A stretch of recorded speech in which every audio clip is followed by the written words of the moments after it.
conversation is billionaire businessman, entrepreneur Mark Cuban, live for us in the room in Pittsburgh. You missed our big build-up. Everything that we say about you is sure to trigger Kamala Harris's opponent, Donald Trump. But I want to hear from you. What parts of this will resonate with the kinds of voters she still needs to move into her column ahead of November?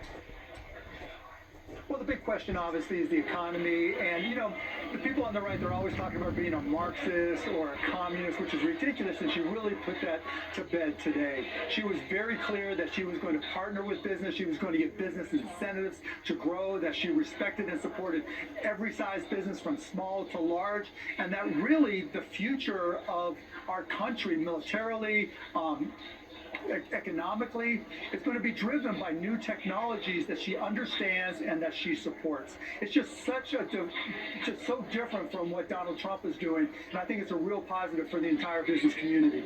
I mean, she didn't sound like a politician, Mark. We were talking about how, she turned to the audience and really the country with her question, how long it took to build the Empire State Building? 1 year. I mean, she's sort of aligning herself with how all of us see the things that confound us and saying, as president, I'll ask why. I'll get to the bottom of why it takes so long. That sounds like the kind of advice you might appreciate. Oh, no, I loved it, right? When she talked about the Empire State Building and the Pentagon being built so quickly, I had no idea, but she had also talked prior to that about removing red tape, about allowing building to happen faster so that we can get things done. And she talked about being open to new ideas so that when somebody comes in with a better way to do it, we'll iterate, we'll review, we'll do it a better way. Whatever's the best way, that's what she wants to do. She said very clearly she is not an ideologue. She doesn't care about supporting what the historical ideologies were. She wants to do the right thing. She wants to help the economy. She wants to help the middle class. She wants to help businesses grow, which benefit the middle class. She said all the right things.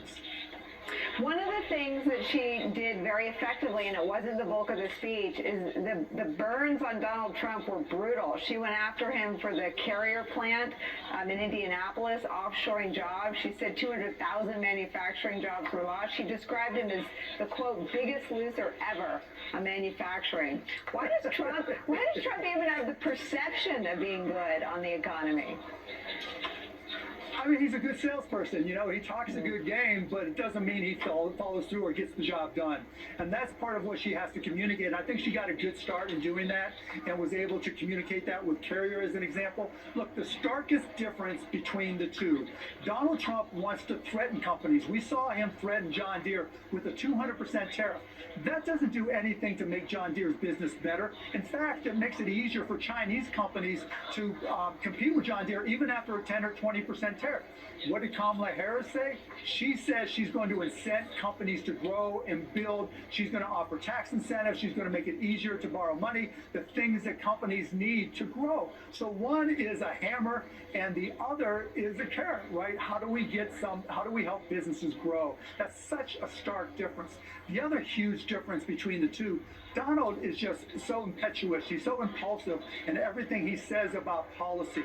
You can tell that the Kamala Harris team has vetted every single thing she said. Not just does it sound good, does it hold good, but really is it good, strong policy. When I talked to her, the key message she gave to me was, these are policies that we've really thought hard about, that are important to me. We want to make them work.